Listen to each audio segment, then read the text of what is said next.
Basically YCP MLC Duvvada Srinivas వ్యవహారం అయితే ఇప్పటికీ ఇంకా కొలిక్కి రాని పరిస్థితి కనిపిస్తుంది. నేటికి 11 రోజులుగా భార్య వాణి అయితే మాత్రం దువ్వాడ శ్రీనివాస్ ఇంటి ముందు అయితే మాత్రం నిరాహార దీక్ష అయితే మాత్రం చేపడుతున్నారు.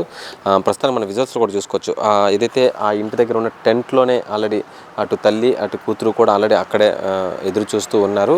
శ్రీనివాస్ నుంచి ఎటువంటి రిపోర్ట్ వస్తుందని చెప్పేసి అయితే ప్రస్తుతానికైతే మాత్రం దువ్వాడ శ్రీనివాస్ అయితే మాత్రం ఎటువంటి రిపోర్ట్ని అయితే మాత్రం పూర్తి స్థాయిలో అయితే మాత్రం వీళ్ళకి ఎవరికి అందజేయట్లేదు. అయితే ఈరోజు అఫీషియల్గా తెలుస్తుంది ఏంటంటే విజయవాడ కోర్టులో ఆల్రెడీ డివోర్స్కి సంబంధించిన ఆల్రెడీ కోర్టు నోటీస్ కూడా ఆల్రెడీ అప్లై చేసినట్టు కూడా తెలుస్తుంది. దీనికి సంబంధించి ఇప్పటికే వీళ్ళు కొన్ని అంటే కుటుంబ సమస్యకు సంబంధించి కొంతమంది కొన్ని డిమాండ్స్ కూడా పెట్టడం జరిగింది. ఆ డిమాండ్స్ ఏంటంటే పూర్తి స్థాయిలో అయితే దువ్వాడ శ్రీనివాస్ అయితే మాత్రం అంగీకరించే పరిస్థితి కాదని అంటున్నాడు. ఏమైనా సరే కలిసి ఉందామనేసి దువ్వాడ వాణి చెప్తున్నప్పటికీ కూడా నేనైతే మాత్రం ఇంత జరిగిన తర్వాత నేనైతే మాత్రం అసలు కలిసి ఉండే పరిస్థితి అయితే లేదనేసి కడాఖండిగా చెప్పుకొని వస్తున్నాడు. ఆస్తుల వివరాలకు సంబంధించి ఇప్పటికే పూర్తి స్థాయిలో ఎన్నో వరకు ఇచ్చాను, మరి ఇచ్చే పరిస్థితి లేదు. మరో పక్కన ఈ ఇంటికి సంబంధించిన ఓనర్ కూడా నేను ఆల్రెడీ మాట్లాడడం జరిగింది.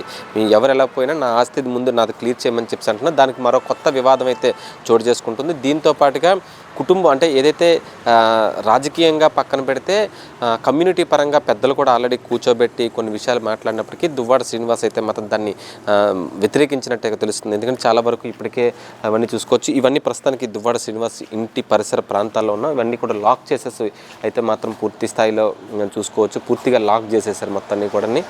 గతంలో దాడి జరిగినప్పుడు ఈ తలుపుల్ని ఏదైతే ఉందో ఈ తలుపుల్ని పూర్తిగా ధ్వంసం చేయడం జరిగింది. ఆ తలుపులు చేస్తున్న విజువల్స్ కూడా మనం చూసుకోవచ్చు. ఇవన్నీ కూడా మరో పక్కనైతే నిన్న వాణి కూడా ఒక స్టేట్మెంట్ కూడా ఇవ్వడం జరిగింది. నా భర్త శ్రీనివాస్కి ప్రాణహాని ఉంది అని చెప్పేసి. ఇదే టైంలో మాధురి కూడా 10 రోజుల పాటు నేను పూర్తి స్థాయిలో ఎవరికి అందుబాటులో ఉండను అనేసి చెప్పడం జరిగింది. దానికల్లా ప్రధాన కారణం ఏంటంటే నాకు హెల్త్ బాగాలేదు అని చెప్పేసి ఆవిడ చెప్పడం. మరో పక్కన లేనిపోని అంటే ఏదైతే నా భర్త దువ్వాడ శ్రీనివాస్కి ప్రాణహాని ఉందని చెప్పేసి అంటున్నారు. అయితే నిన్న మొన్నటి వరకు ఆస్తి గొడవలతో పక్కన పెడితే దువ్వాడ శ్రీనివాస్ ఎవరితో ఎలా ఉన్నా నాకు సంబంధం లేదు. నేను పిల్లలతో దువ్వాడ శ్రీనివాస్తో కలిసి ఉంటాను. ఆయన ఎక్కడున్నా ఎవరితో ఉన్నా నాకైతే సంబంధం లేదని చెప్పేసి దువ్వాడ వాణి అయితే మాత్రం చెప్తుంది. మరో పక్కన చూసుకోవచ్చు. ఇదంతా కూడా గత 11 రోజుల వరకు ఇదంతా కూడా ఫుల్ రద్దీగా ఉండేది. చాలా వరకు కుటుంబ సభ్యులు వీళ్ళు వచ్చి పరామర్శలు అవన్నీ చేసేవారు. ప్రస్తుతానికి ఇదంతా ప్రస్తుతానికి ఖాళీగా ఉంది. ఎందుకంటే ఎవరిని కూడా కుటుంబ సభ్యులు కూడా ఎవరు కూడా ఇంకా వచ్చే పరిస్థితి కనిపించదు. ఎందుకంటే నేటికి 11 రోజులు అవుతున్న ఈ సమస్య అనేది పరిష్కారం అనేది అవ్వట్లేదు. దీనికైతే ఇప్పటికే ఎటువంటి వివాదాలు కూడా జరగకుండా ఉన్నందుకు 2 పోలీసులను అయితే మాత్రం ప్రస్తుతానికి విధుల్లో అయితే మాత్రం ఉంచారు. మన విజువల్స్ కూడా పోలీసులు డ్యూటీలు కూడా చేస్తున్నారు. ప్రధానంగా ఈ గేట్ ఏదైతే ఉందో చూసుకోవచ్చు. ఈ గేటు కూడా భారీగా ఎవరు రాకుండా ఉండేందుకు భారీగా తాళాలు కూడా వేసేశారు. అంటే గ్రిల్ లాక్ చైన్స్తో కూడా మరో పక్కన దీంతో పాటు కూడా లాక్స్ కూడా వేసేశారు. నేటికి 11 రోజులు అవుతున్నా సరే దువ్వాడ శ్రీనివాస్ అయితే మాత్రం ఇంటి లోపల అయితే మాత్రం ప్రజెంట్ అయితే ఉన్నారు. ఎవరితో కూడా మాట్లాడడానికి కూడా అంగీకరించట్లేదు. పూర్తిగా లాక్స్ కూడా చేసేసుకొని ఇంట్లోనే ఉన్నారు. అయితే ఈరోజు రాఖీ సంబంధించి కొంతమంది కలవడానికి వచ్చినప్పటికీ కూడా ఎవరిని కూడా అంగీకరించే పరిస్థితి కనిపించలేదు.